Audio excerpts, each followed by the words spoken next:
Israel and Hamas agree a prisoner swap deal. A captured Israeli soldier is to return home in exchange for more than 1,000 Palestinian prisoners. What the prisoner swap means for both sides, for the region as a whole, and why it's happened now. This is Inside Story.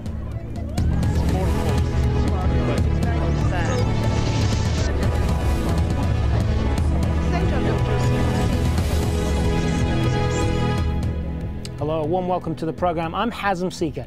It was a deal hailed by both sides that for so long appeared imminent, but too often collapsed on the final details. Hamas will release the Israeli soldier it has held for more than 5 years, and more than 1,000 Palestinian prisoners will be freed in exchange for Gilad Shalit's freedom. But it was also a deal made between two sides who remain bitter enemies. Despite the heavy price Israel will pay for its soldier, Prime Minister Netanyahu described the deal as the best we could get. And what happens to the 5,000 Palestinians still held by Israel that Hamas couldn't release now that they've played their biggest card? From Jerusalem, Cal Perry has more. In a country where military service is mandatory, he became more than a missing soldier, he's a cause. Israel's prime minister taking a moment to address the nation before an emergency and unprecedented cabinet meeting. This morning I have invited Noam Shalit to my house and talked over the phone with the mother and the grandfather and told them that I have fulfilled my promise and would be bringing their son back home. If things go according to plan, Gilad will be back home in the coming days. At age 19, Shalit was taken by Palestinian fighters from Gaza in a daring cross-border raid. 2 other soldiers were killed, and Shalit was taken into Gaza through an underground tunnel. Held for more than 5 years in secret locations, he was taken by an armed group, thus not regarded as a prisoner of war. As a result, there was no access to Shalit. Earlier this year, we spoke to Shalit's father, who for years was critical of the Israeli government's failure to free his son. It's about time, after so many days and months and years, it's time to resolve this crisis and to bring him back home immediately. At the heart of the stalemate, and now the key to Shalit's freedom, the thousands of Palestinian prisoners being held by Israel. Hamas has long been asking for the release of all female and underage prisoners. In total, it is calling for the release of some 1,000 prisoners. This deal reflects the unity of the Palestinian people. This is a national achievement, an achievement for all of us. We're all fighters, and we have all sacrificed. We are indebted to you. We must feel proud of this achievement. It's good news for the fathers, the mothers, the wives, sons and daughters of those who are imprisoned in Israel. And as it has been for years, the tent just meters away from the Prime Minister's residence, on this night, buzzing with excitement. Both Shalit's parents appeared briefly for the media to photo. It is believed that Shalit will first be transferred to Egypt before returning to Israel. Egypt, the main mediator, praised by all sides for closing the deal. For the state of Israel, a lost soldier is returning home, and for 2 parents, the long wait is almost over. Cal Perry, Al Jazeera, Jerusalem. Well, let's get into a bit more detail now about just what that prisoner swap deal involves. As we said, in exchange for Shalit, the Israelis have agreed to free 1,027 Palestinian prisoners on 2 phases. Now, the first phase includes freeing 450 prisoners within the coming days, including all the 27 Palestinian women in the Israeli jails. Of those, 131 will be returned to Gaza, 110 will be sent home to the West Bank. 6 of them are Israeli Palestinians. The second phase, that would be after 2 months, includes freeing the remaining 577 prisoners. However, the head of Israel's Shin Bet Internal Security Service has said that several high-profile Palestinians were not included in the deal, and they will not be released. Well, joining us now to talk more about this are our 3 guests. In Ramallah, Mustafa Barghouti, the Secretary General of the Palestinian National Initiative. In Jerusalem, Marcus Sheff, the Executive Director of the Israel Project. And in Cairo, we have Abdallah El Ashal, former assistant to the Egyptian Foreign Minister and Professor of International Law at the American University in Cairo. Good to have you all with us, gentlemen. Marcus Sheff in Jerusalem, if I could start with you. Now, obviously, mixed emotions in Israel in terms of the reaction to this deal, but there have obviously been a lot of changes in the region over the past year. So given all of that, was this the right deal at the right time for Israel? Yeah, I think it was. There are two parts of this. Firstly, Israelis have an enormous amount of solidarity with Gilad Shalit. He was kidnapped on Israeli sovereign territory, dragged into Gaza, kept in medieval conditions, and was denied basic human rights, such as visits by the Red Cross. So clearly, Israelis want him out of the hands of the Hamas human rights abusers who took him and back in Israel. But there is another part to this, and that is that this is the best deal that Israel has been offered yet. None of the senior commanders are going to be released. Hamas's Mustafa Barghouti is going to be staying in jail. The PFLP's Ahmed Sadat is going to be staying in jail. And Fatah's Ma'awan Barghouti is going to be staying in jail. For these prisoners, conditions are not going to be quite as they thought it was going to be. Those who are going to be released, they are not going to be going to the West Bank in the numbers that they thought they were going to be going. The prisoners who are going to Gaza and prisoners are going to be sent outside of this area are prisoners who will not be returning, in fact, to the West Bank. Those prisoners from East Jerusalem are going to have to check with Israeli police every single week. So I think for Israelis, this is considered a good deal and the deal which we are going to take at this point. But Israel, over the last 3 decades, Marcus Scherz, this isn't, of course, the first time that Israel has been involved in this type of prisoner swap deal. They've released thousands of Palestinian prisoners over the last 20, 30 years. And in exchange, they've gotten a handful of Israelis back. But when we hear the rhetoric that comes from Israeli governments all the time, they are always on the top of the list of countries that say, we don't negotiate with terrorists. Terrorists as Israel refers to them, I emphasize. And yet, isn't this exactly what we're getting? Well, Israel, as you know, did not directly negotiate with Hamas. And of course, Israelis are very grateful both to the Egyptians and to the German mediators. But that's semantics, isn't it? I mean, whether it's direct negotiation or not, it's a form of negotiation. It could be argued that it is a form of negotiation, yes. But there is an imperative in Israel to get back those Israeli soldiers who have been kidnapped. And I do stress again that this is a kidnap. This is a kidnap from Israeli sovereign territory, as other acts have been. And there is a consensus within Israeli society that we do need to get these prisoners back out of the hands of the terrorists who took them and who treat them absolutely appallingly. Mustafa Barghouti in Ramallah, what's your reaction to this deal, given that there are still thousands of Palestinian prisoners locked up in Israeli jails and there is an Israeli-led blockade of Gaza that is still in place? Is there more that Hamas could have negotiated here? Well, first of all, let me say I'm so disappointed about the comments of the Israeli participant, because I guess there is a strong failure here of seeing the human aspect of what's happening. The fact that Shalit family now will be happy to have their son back. The fact that 27 families of Palestinian female prisoners will be very happy to have their women back. The fact that 1,000 Palestinian prisoners will enjoy being with their family and with their children. All of this is not seen. They look at the things as from the perspective of conflict. And I see this as a great day where 20% of the Palestinian prisoners will be released. This will not only bring happiness to all the families of those people, it will also bring happiness and moral support and strong belief to the rest of those who could not be released today, the 4,000 other prisoners who now understand that nobody can lock them in jail forever. And one day or another, they will be free and released. I think it's shameful that Israel insisted on not allowing a person like Marwan Barghouti or Ahmed Sadat to be released. These are political Palestinian leaders who could contribute to resolving the conflict on the basis of creating real peace between us and them. To be proud of the fact that they've prevented leaders from being released in this deal is not something that they should be proud about. And I think today this is a great achievement for the Palestinian people. It also proves that Israel could not release Shalit by force. We have paid a very high price for this. 1,450 Palestinians were killed, including 420 children. who were killed when Israel attacked Gaza, trying to release Shalit or kill him. And they couldn't neither release him or kill him. And they had to sit down and negotiate for his release. And now this takes away all the excuses that Israel brings against Palestinian unity.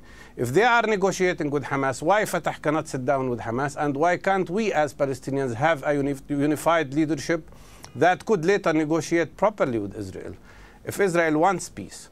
I think this is a great change. It shows that the Israeli power could not break the will of the Palestinian people. It shows that there was, if I was an Israeli, I would ask the question, why not release all the Palestinian prisoners in exchange with this Israeli prisoner? We only have one Israeli prisoner, and he's now released. All the rest of the Palestinian prisoners should be released. All right, we'll put some of that back to Marcus Sheff in Jerusalem in just a moment. But I just want to bring in Abdullah Ishal in Cairo in on this. What significance does this have in terms of the wider context of what is happening in the region at the moment? Yes, I think that the timing of the deal is very significant. Because it is, I think as well that the deal had been already ready for many months, but it had been stopped and stumbling for many reasons. Now I think time is ripe for both the Israelis and Palestinians. First of all, Hamas will be victorious because it had achieved what she insisted in the beginning on. And Israel also is victorious as well, Netanyahu, because many pressures had been directed against Netanyahu, and the failure of his government was based, in fact, upon the fact that Shalit was not released easily or after many cracks. Thirdly, I think they gave also some mandate for Egypt, because for some months after the revolution, Egypt was insisting to help both parties, and especially the Palestinians, to reconcile the factions. And now I think that Egypt is gaining as well, because it had achieved what she wanted exactly to be achieved. So it is in the eyes of the Israelis, Egypt was helping, and in the eyes of the Palestinians, Egypt is very helpful for the release of 1,000 of their prisoners. At the end of the day, I think this also may have some impact on the Palestinian factions and Palestinian interior between Hamas and Fatah in the future. Abu Mazen was coming back from New York with a big card that he had achieved something, and Hamas had been criticizing Abu Mazen for some time, and this criticism had been receded because Hamas, in fact, discovered that criticizing Abu Mazen while he is, in fact, making something for the Palestinians is something unbearable. I just want to pick up on what you mentioned earlier about what this means for Egypt in the post-Mubarak Egypt, because various versions of this deal have been on the table for some time now, and yet within a few months since Mubarak was forced from power, we now have this deal in place with the help of Egypt's mediation here. Was the motivation from Egypt perhaps the feeling that we've got to get our own house in order domestically, and let's just get this done, let's get this off the table now so that we can concentrate on what's happening in our own country? Do you think that was behind their efforts to reach a deal here? Yes, I think that Israel now realized that the revolution is so much helpful than Mubarak, because Mubarak was thriving so as to get Shalit back without any return to the Palestinians. And now Mubarak, in fact, disappeared, and the revolution is trying to play a role, which is very constructive for both parties. I hope that this is going to mitigate the opposition of Israel to the revolution in Egypt, and also to pacify Israel concerning any confrontation in the future between the elected government in Egypt and Israel. So I think this deal was very beneficial for all parties, for Egypt, for the international community, for humanity, and also Israel and the Palestinians as well. But at the same time, I would say that we have to insist on releasing the other thousands of Palestinians who are still now held by Israel, because Israel makes it very easy for it to get more Palestinians every day. but it's very difficult to bring them back. I think that about 25% of the Palestinians had been passing through the experience of being held in Israel as prisoners, and the mistreatment of the Palestinians is one of the facts that we have to dwell on now. And the Secretary General of the United Nations must be very happy now, because he was trying to get Shalit back without mentioning a word. Marcus Sheff, what are the prospects of more Palestinian prisoners being released in the future? I mean, is this a confidence-building measure for the future, or can we look at this as just a one-off? It's something that worked for both sides at this particular time. Well, I think the real confidence measure is what we need to get back to, and we need to get back to urgently, and that is the peace talks. That is Israelis and Palestinians sitting down and sorting out the conflict so that we can get to the point of two states living together, Israel and Palestine, and a better future for all our children, Israeli children and Palestinian children. That is, in fact, I think, what we really need to be concentrating on now. And of course, Prime Minister Netanyahu has called on President Abbas to sit down with him. He did that in New York. He did that from Jerusalem. He has done that on more than one occasion. And that is the imperative now, to negotiate, to reach a point where the differences are settled and we have a peaceful solution here. I think that is the true confidence-building measure. Mustafa Barghouti, I know you want to respond to what your counterpart in Jerusalem is saying there. First of all, let me mention something that was not mentioned. Among those who will be released will be two people. One is Fakhri and the other one is Nail Barghouti. These guys have spent in Israeli jails 33 years. This is like 7 years more than Nelson Mandela spent in his jail. And these people should have been released when Oslo Agreement was signed. The fact that 250 Palestinian prisoners remained in jail even after the signing of Oslo Agreement, and they have become now the oldest prisoners. And now they are released because Hamas managed to capture an Israeli soldier and force Israel to release them, is something that Israel should reflect on. They should reflect on the fact whether negotiation is the way to resolving the problems between us, or they are only understanding the language of power. On the issue of negotiations, of course, we want negotiations, but the question is why Israel insists to continue settlement activities while they speak about negotiations. For 20 years, Palestinians have been negotiating, and for 20 years, Israel continued to build settlements on the ground. Today, the number of settlers in the occupied territories, the illegal settlers, are 3 times more than they were in 1993. 600,000 illegal settlers. If Israel wants to negotiate, they have to stop immediately all settlement activities, and they have to accept 67 borders as a term of reference for a peaceful resolution. Unfortunately, none of that is happening because, as usual, Mr. Netanyahu and his extreme government are making every possible obstacle in the way of having Palestinians sit at the table of negotiations. The question here is why Israel objects to our demand to be recognized as an independent state in 67 borders in the United Nations. Why they are mobilizing the United States and many other countries to obstruct our way there. If they really want peace, then they should accept us and accept that we are entitled to having membership in the United Nations and accept us to have an independent state. But let me remind you that the cause of all problems today is this occupation that has continued for longer than anybody can tolerate. 44 years of military occupation, the longest in modern history. 44 years of occupation that has become a system of apartheid much worse than what prevailed in South Africa, according to people from South Africa who visit us here. An occupation that resulted in putting 700,000 Palestinians in prisons. About 40% you bring up a number of points population. there, Mustafa Barghouti. I want to put some of that back to Marcus Sheff. I mean, the point has been made there, not the least of which is why should the Palestinians enter into a dialogue with Israel when they are continuing to build illegal settlements in occupied land? This has been their position for months now.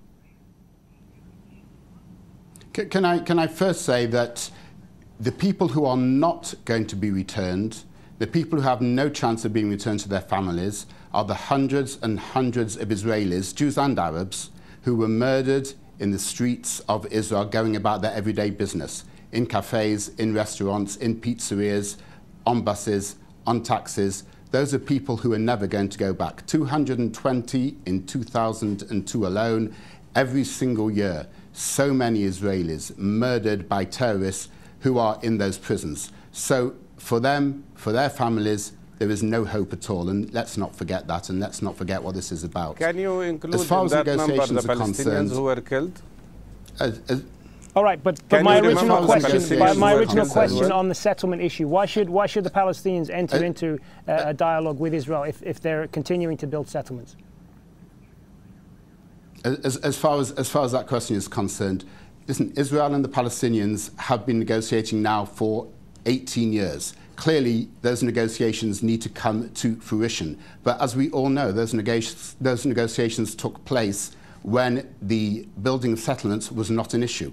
Camp David, 2000, that was not an issue, and the Israelis and Palestinians came very, very close to agreeing on the Clinton parameters. Of course, that was turned down by the Palestinians.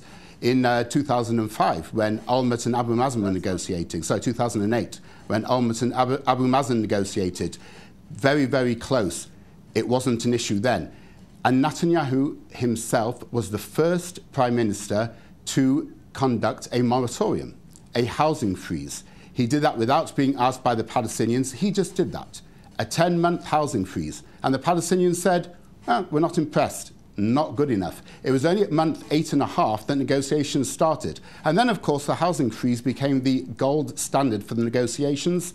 I'm afraid it's a red herring, and it doesn't make any sense. We need to sit down without preconditions. We need to sit down and discuss all the issues, and of course the settlements is one of those issues. But we need to sit down. The more barriers the Palestinians throw in the way of negotiations, the further away we are going to be from those negotiations, and therefore, of course, from the final settlement which we are looking for, a two-state solution, all of us living in peace and a better future for us and our children. That's what we need to be doing, not negotiating what the conditions are for the negotiations. It doesn't make any sense. I just want to bring Abdullah Eshal back into this. What should we read into this as far as relations between Israel and Egypt? Does this signal an improvement after what we saw over the last few months, the attack on the Israeli embassy in Cairo and the apparent deterioration in relations between the two countries since the fall of Mubarak? Does this signal a positive change in the other direction? I think that Egypt now is in freeze, so I cannot talk about the future, and I cannot take any dimensions from the deal.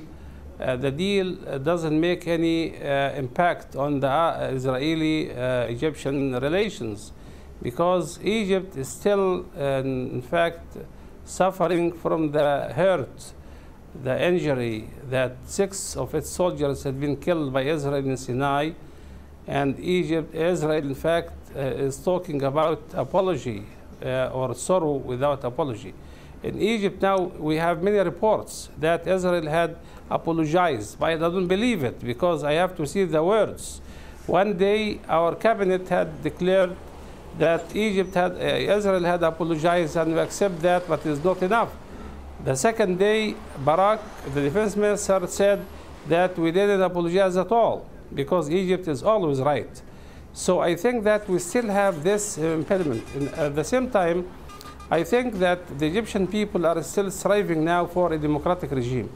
So Israel have to change itself and to make sure that the realities which are created by the revolution have to be dealt with in a wise way. We will certainly be following all of those developments, but that is going to have to be the last word. I want to thank all three of our guests for taking part: Mustafa Barghouti in Ramallah, Marcus Sheff in Jerusalem, and Abdullah El Eshal. Many thanks for your time, gentlemen. And thank you for joining us here on this edition of Inside Story. As always, we welcome your comments and suggestions.